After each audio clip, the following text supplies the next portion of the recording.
Subscribe now and press the bell icon. Never miss an update.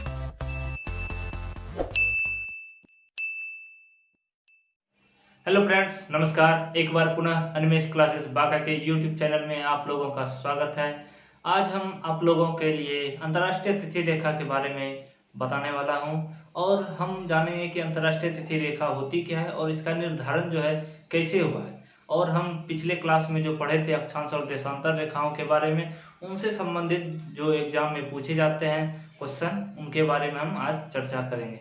तो जानते हैं कि अंतर्राष्ट्रीय तिथि रेखा होती क्या है। अंतर्राष्ट्रीय तिथि रेखा वैसी रेखा होती है, वैसी काल्पनिक रेखा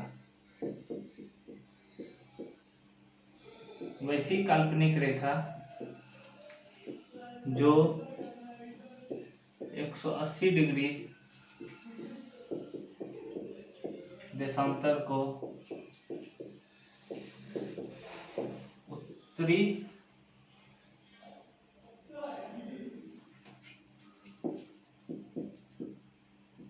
ध्रुव और दक्षिणी ध्रुव को मिलाती है।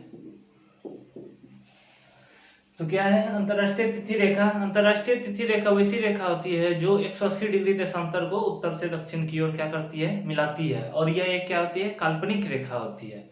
जैसे 0 डिग्री के बारे में बताए थे कि 0 डिग्री जो है क्या होती है, प्रधान मध्याह्न रेखा, वहीं से जो है, और वह कहाँ से गुजरती है, ग्रीनविच से होकर गुजरती है, जो कि कहाँ है, लंदन में स्थित है।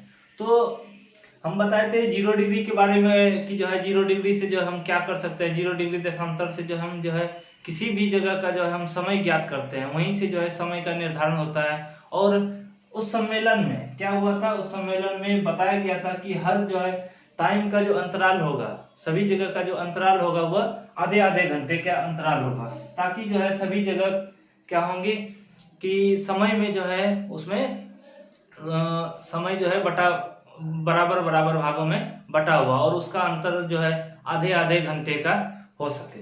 ठीक है, तो बात करते हैं तिथि रेखा। तिथि रेखा से जो है किसी भी जगह का जो है तिथि निकाल सकते हैं, और किसी भी जगह, जैसे पूर्वी क्षेत्र में जो है कौन सी तिथि होगी, पश्चिमी क्षेत्र में कौन सी तिथि होगी। तो ये 180 डिग्री देशांतर, 180 डिग्री अगर ये देशांतर है, तो इसके पूर्व में और पश्चिम में जाने पर जो है इसके तिथि में क्या होती है, अंतर होती है। जैसा हम बताए थे कि जो है समय के बारे में बताए थे कि जो है समय जैसे पूर्व की ओर हम बढ़ते हैं तो समय में क्या होती है कि समय जो है बढ़ते जाती है। और इसी तरह इसमें तिथि रेखा में क्या होती है कि जब पूर्व से पश्चिम की ओर जाते हैं तो क्या होती है, तिथि जो है घटती है, और पश्चिम से पूर्व की ओर जाते हैं तो क्या होती है, तिथि क्या होती है, बढ़ती है। ठीक है, तो पश्चिम में क्या होती है कि तिथि जो है बढ़ती है, और पूर्व में क्या होती है, तिथि घटती है। 180 डिग्री देशांतर, 180 डिग्री देशांतर जो है, इस रेखा का निर्धारण क्यों किया गया, ताकि जो है तिथि जो है जान सके और लोगों को जो है यह भ्रम ना हो कि जो है आज कौन सा दिन है, इस जगह जो है कौन सा दिन होगा, और इसको 180 डिग्री पार करने पे कौन सा दिन होगा। इसी कारण जो है 1884 ईस्वी में वाशिंगटन में एक अंतर्राष्ट्रीय मेरिडियन कांग्रेस सम्मेलन हुआ था, जिसमें यह निर्धारण किया गया था कि 180 डिग्री देशांतर को जो है अंतर्राष्ट्रीय तिथि रेखा घोषित किया जाए। ठीक है, और यह रेखा एक सीधी रेखा नहीं होती है, यह रेखा जो है सीधी रेखा नहीं है, यह बटी हुई है और टेढ़ी जैसी जो है बनाई हुई है।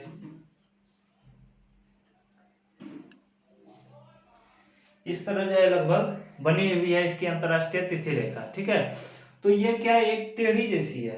क्यों ये टेढ़ी है, क्योंकि 180 डिग्री अगर देशांतर है तो देशांतर रेखा क्या होती है, हर देशांतर रेखा जो है दूसरे देशांतर के सिमिलर जैसी होती है। लेकिन ये देशांतर रेखा 180 डिग्री देशांतर रेखा जो कि अंतर्राष्ट्रीय तिथि रेखा घोषित किया गया है, यह क्या है कि एक टेढ़ी जैसी है, मतलब इसका अलग अलग इसलिए किया गया है ताकि जो है दोनों स्थान जो जमीन वाले भाग है वो दोनों में क्या हो सके, तिथि में डिफरेंस हो सके। इस कारण से क्योंकि इसके बीच वाले भाग में जो है समुद्र है, इस कारण से इसको समुद्र जल में जो है इसको तिथि रेखा जो है बनाई गई है, काल्पनिक रेखा माना गया है। और इसी से जो है क्या है कि तिथि रेखा निकाली जाती है। जैसे जब 180 डिग्री जब उत्तर से दक्षिण की ओर आते हैं तो यह क्या करती है, साइबेरिया और अलास्का को अलग करती है। ये साइबेरिया क्षेत्र है जो कि आता है एशिया के क्षेत्र में, और इधर है अलास्का जो कि अमेरिका के क्षेत्र में आता है। साइबेरिया और अलास्का को जो है क्या करती है, 180 डिग्री देशांतर रेखा क्या करती है, दोनों को अलग करती है। साथ ही बेरिंग जल संधि भी क्या होती है, बेरिंग जल संधि साइबेरिया अलास्का, इस जगह आर्कटिक सागर भी है, आर्कटिक सागर को भी दो भागों में बांटती है। 180 डिग्री देशांतर जो है आर्कटिक सागर को भी दो भागों में बांटती है। ठीक है, साइबेरिया और अलास्का को कौन सी अलग करती है जल संधि, वह कौन सी है, बेरिंग जल संधि। बेरिंग जल संधि जो है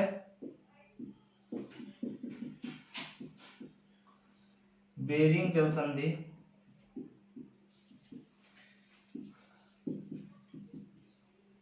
अलास्का और साइबेरिया को अलग करती है।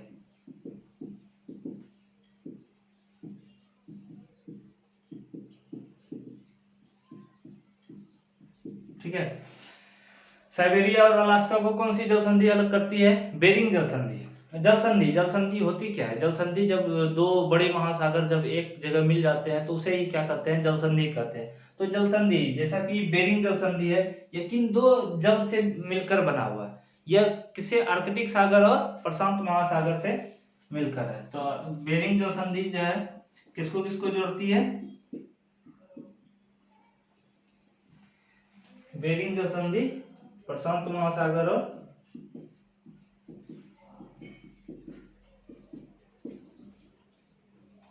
आर्कटिक महासागर।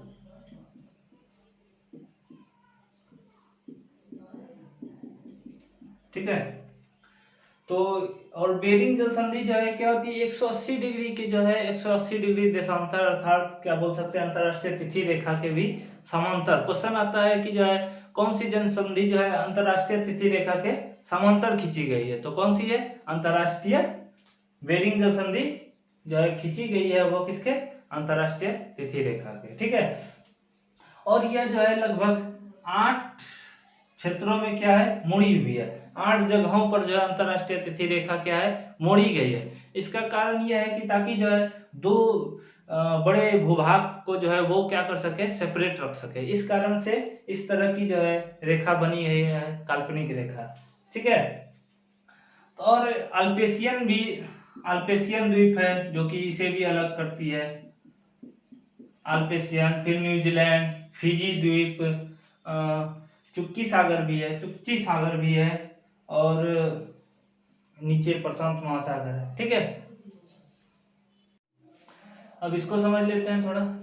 बेरिंग जल संधि जैसे बताए थे कि अंतरराष्ट्रीय तिथि रेखा के समानांतर स्थित है। क्वेश्चन पूछा जाता है कि जो है अंतरराष्ट्रीय तिथि रेखा के समांतर कौन सी जो है संधि, जल संधि स्थित है, तो वो कौन सी है, बेरिंग जल संधि। ठीक है, जैसा कि बताए थे कि बेरिंग जल संधि जो है साइबेरिया और अलास्का को क्या करती है, दोनों को सेपरेट करती है अर्थात अलग करती है। ठीक है, और यह जो है जल संधि जो है किससे किससे मिलती है, आर्कटिक सागर और ये प्रशांत, इधर का एरिया जो है वो पूरा जो है प्रशांत महासागर का है।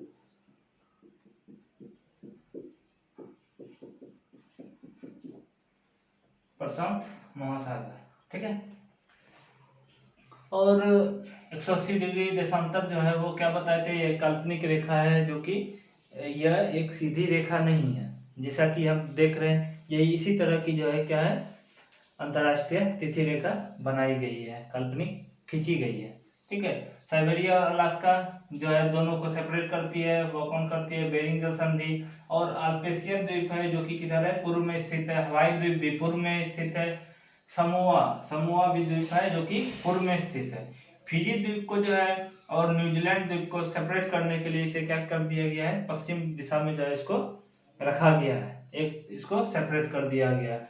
तो ये जो है बहुत जगह जो है कितने जगह पे मुड़ी हुई है, अंतरराष्ट्रीय तिथि रेखा 8 स्थानों पर विचलित हुई है। ये जो कितने स्थान पर, 8 स्थानों पर जो है क्या है, विचलित हुई है, अर्थात जो है इसकी जो है रेखा जो है वह टेढ़ी मेढ़ी है, अर्थात जो है हट गई है, 180 डिग्री से अलग हो गई है। ठीक है।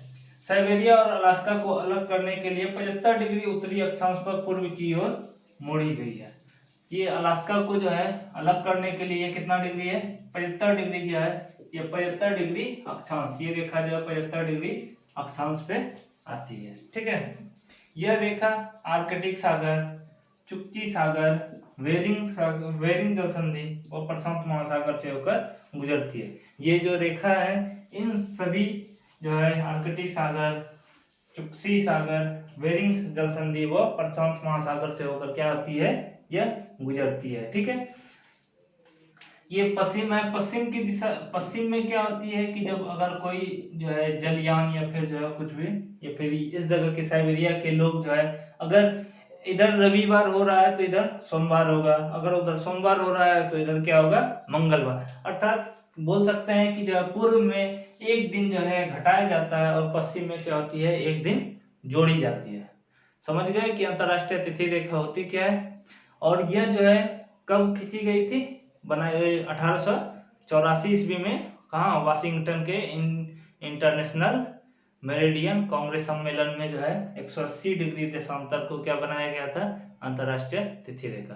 क्वेश्चन भी आता है कि 180 डिग्री देशांतर को हम क्या बोल सकते हैं, 180 डिग्री देशांतर को अंतरराष्ट्रीय तिथि रेखा भी कहते हैं। ठीक है, क्लियर।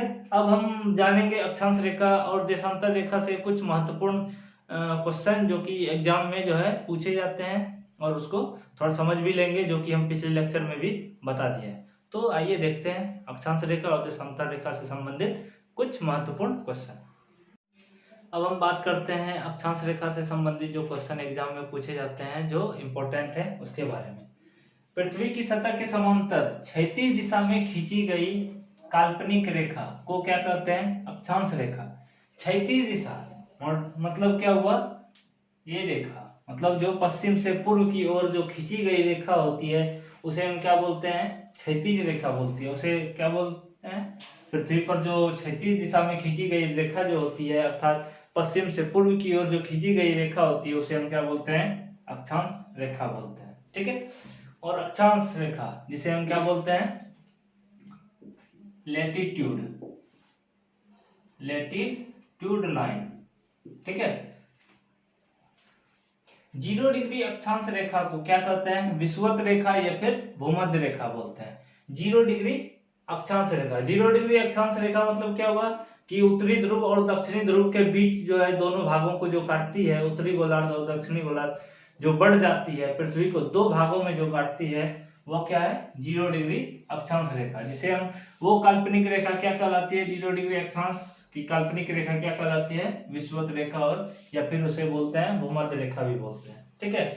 अक्षांश को किससे निरूपित करते हैं, किससे प्रदर्शित करते हैं, फाई से जो है डिनोट करते हैं, अक्षांश को फाई से डिनोट करते हैं। ठीक है। अक्षांश रेखा से किसका निर्धारण होता है, अक्षांश रेखा से किसी जगह का जो है स्थिति जो है निर्धारण होता है कि वह किस जगह स्थित है, कितने डिग्री अक्षांश पर वह स्थित है। तो आप बता सकते हैं किसी भी स्थान की जो है स्थिति हम अक्षांश रेखा से निकाल सकते हैं। ठीक है। भूमध्य रेखा से उत्तर या दक्षिण की ओर जाने पर होता है, क्या होता है, भूमध्य रेखा मतलब 0 डिग्री अक्षांश, 0 डिग्री अक्षांश को उत्तर या दक्षिण जाने पर क्या होती है, दिन और रात की अवधि मौसम के अनुरूप क्या होती है, बढ़ती घटती रहती है। मौसम भी चेंज होता है, साथ ही साथ जो है दिन और रात की अवधि भी जो है घटती बढ़ती रहती है। ठीक है। 23.5 डिग्री उत्तरी अक्षांश को क्या कहते हैं, कर्क रेखा कहते हैं। 23.5 डिग्री उत्तरी अक्षांश पर जो काल्पनिक रेखा जो खींची गई है उसे हम क्या बोलते हैं, कर्क रेखा कहते हैं। ठीक है। और 23.5 डिग्री दक्षिणी अक्षांश पर जो काल्पनिक रेखा खींची गई है उसे हम क्या बोलते हैं, मकर रेखा बोलते हैं। ठीक है। 23.5 डिग्री उत्तरी तथा 23.5 डिग्री दक्षिणी अक्षांशों के मध्य का क्षेत्र क्या कहलाता है, उष्णकटिबंधीय क्षेत्र कहलाता है। उष्णकटिबंधीय क्षेत्र क्यों कहलाता है कि जो है मकर रेखा और कर्क रेखा और बीच में क्या पड़ जाती है, भूमध्य रेखा। भूमध्य रेखा पर जो है हमेशा क्या होती है, दो डेट में जो है बताए थे कि जो है दिन और रात की अवधियां जो बराबर होती है और साथ ही साथ जो है कर्क रेखा पर जो लंबवत गिरती है और मकर रेखा पर जो लंबवत जो है सूर्य की किरणें गिरती है, इस कारण से जो है यहाँ का क्षेत्र क्या होता है, उष्णकटिबंधीय क्षेत्र कहा जाता है। ठीक है। 66.5 डिग्री उत्तरी अक्षांश को कहते हैं, क्या कहते हैं, आर्कटिक वृत्त कहते हैं। 66.5 डिग्री उत्तरी अक्षांश को हम क्या कहते हैं, आर्कटिक वृत्त कहते हैं। 66.5 डिग्री दक्षिणी अक्षांश को, 66.5 डिग्री दक्षिणी अक्षांश को क्या बोलते हैं, अंटार्कटिक वृत्त बोलते हैं। ठीक है। 23.5 डिग्री से 66.5 डिग्री उत्तरी तथा दक्षिणी अक्षांशों के मध्य स्थित क्षेत्र को क्या कहते हैं, शीतोष्ण कटिबंध क्षेत्र कहते हैं। ठीक है। और 0 से 23.5 डिग्री बताए तो उस क्षेत्र को क्या बोलते हैं, उष्णकटिबंधीय क्षेत्र बोलते हैं। और 23.5 से 66.5 डिग्री के बीच के क्षेत्र को क्या बोलते हैं, शीतोष्ण कटिबंध क्षेत्र बोलते हैं। अक्षांश निर्मित होते हैं, अक्षांश निर्मित होते हैं, मतलब प्रति अक्षांश जो बनते हैं वह 1 डिग्री पर बनते हैं। जैसे ये वृत्त है, ये भूमध्य रेखा है, ये जो बनेगी काल्पनिक रेखा वो प्रति 1 डिग्री 1 डिग्री के अंतराल पे बनती है। ठीक है। अक्षांश वृत्तों की कुल संख्या, अक्षांश वृत्त की कुल संख्या कितनी है, 179 179 है। ठीक है। 66.5 डिग्री से 90 डिग्री उत्तरी तथा दक्षिणी अक्षांश के मध्य स्थित क्षेत्र को कहते हैं, 66.5 डिग्री और 90 डिग्री के मध्य स्थित क्षेत्र को क्या बोलते हैं, शीत कटिबंध क्षेत्र बोलते हैं। क्या बोलते हैं, शीत कटिबंध क्षेत्र, जिसे ध्रुवीय प्रदेश या ध्रुवीय क्षेत्र भी कहते हैं। ठीक है। और यहाँ 6 महीने का दिन और यह 6 महीने की रातें होती है, क्योंकि यह अगर बताए थे कि जो है सूर्य जब परिक्रमा करती है अपने पथ पर इस क्षेत्र इससे, तो ये अगर सूर्य यहाँ है तो दक्षिणी भाग में क्या होगी, दक्षिणी ध्रुव पर हमेशा जो है 6 महीने का जो है क्या होगा, दिन होगा, क्योंकि सूर्य की लाइट पड़ेगी इधर दक्षिणी क्षेत्र में। वही जो है 6 महीने के बाद, 6 महीने के बाद यह उत्तरी ध्रुव में क्या होगी कि 6 वर्ष का जो है दिन हो जाएगा। तो इधर 6 महीने की रात हो गई, 6 महीने का दिन हो गया। और बात करें यहाँ की इस स्थिति की, तो उत्तरी ध्रुव में क्या हो जाएगा, 6 महीने का दिन हो जाएगा और 6 महीने की रातें हो जाएगी। ठीक है। विषुवत रेखा कितने देशों से होकर गुजरती है, जैसा कि बताए थे पिछले लेक्चर में कि 13 देश कौन कौन है, उन सबों को जो है आप जिन लोगों ने नहीं देखा है वो देख लें। 13 देश कौन कौन से हैं जो कि गुजरते हैं। कर्क रेखा कितने देशों से होकर गुजरती है, 18 देशों से, और यह भारत के बीच से भी गुजरती है। भारत के कितने राज्यों से गुजरती है, 8 राज्यों से गुजरती है। ठीक है।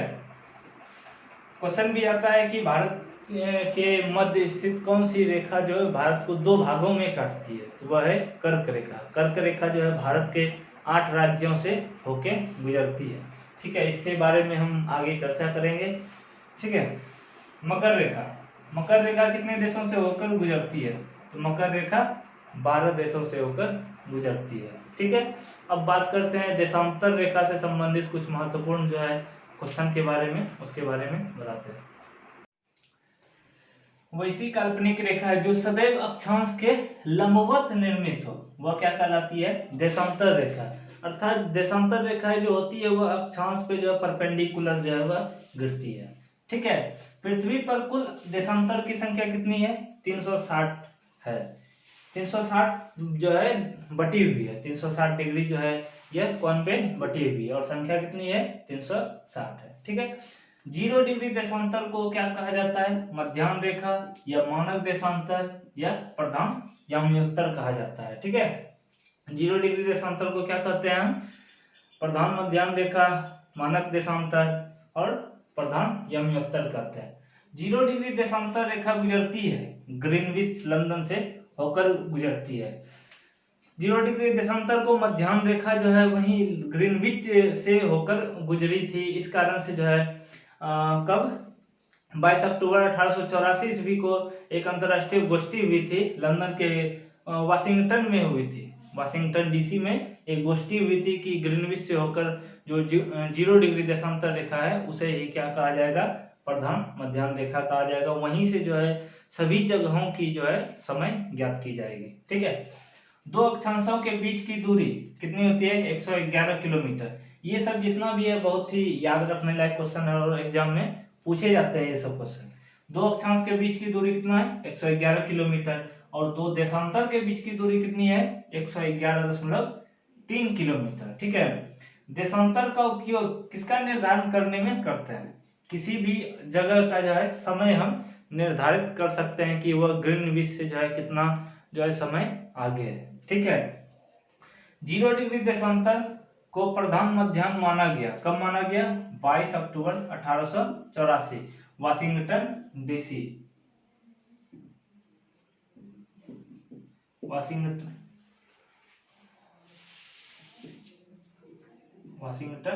डीसी। ठीक है। पृथ्वी एक घूर्णन पूरा करने में लगभग जो है 24 घंटे का जो समय लेती है उसे हम क्या बोलते हैं? उस अवधि को क्या बोलते हैं? पृथ्वी दिवस बोलते हैं। ठीक है। पृथ्वी 24 घंटे में एक चक्कर पूरा करती है, उसे उस अवधि को जो पूरा करने की अवधि है उसे हम क्या बोलते हैं? पृथ्वी दिवस बोलते हैं। ठीक है। 1 डिग्री देशांतर को पूरा करने के लिए कितना समय लेती है? एक डिग्री देशांतर अर्थात 111.3 किलोमीटर जो है जो पूरा करने में समय कितना लेती है? 4 मिनट का समय लेती है। ठीक है। संपूर्ण भारत के लिए मानक समय का निर्धारण क्या है? 82.5 डिग्री पूर्वी देशांतर, जो कि इलाहाबाद के मिर्जापुर से होकर गुजरती है।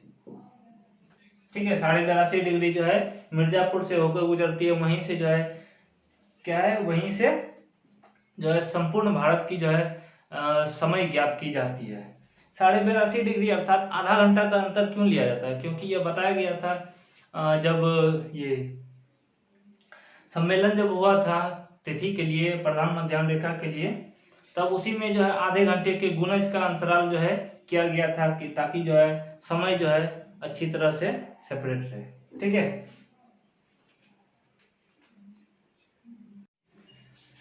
भारत का स्थानीय समय ग्रीनविच से आगे है। कितना घंटे आगे है? 5.5 घंटे आगे है। रूस में समय जोन की संख्या कितनी है? 11 है। रूस में समय जोन की संख्या कितनी है? 11 है। कनाडा में समय जोन की संख्या 6। यूएसए में समय जोन की संख्या 6 है। भारत में कितने हैं समय जोन की संख्या? 1 है। ऑस्ट्रेलिया में समय जोन कितने हैं? 3 है। ये सब इंपॉर्टेंट है जो कि एग्जाम में पूछे जाते हैं। तो आई होप कि आप लोगों को ये वीडियो पसंद आया हो। अगर आप लोगों को ये वीडियो पसंद आया हो तो लाइक करें, शेयर करें और साथ ही साथ सब्सक्राइब करें, ताकि हमारे द्वारा दिया गया जो वीडियो अपलोड हो वो आप लोगों तक जल्दी पहुंचे। धन्यवाद।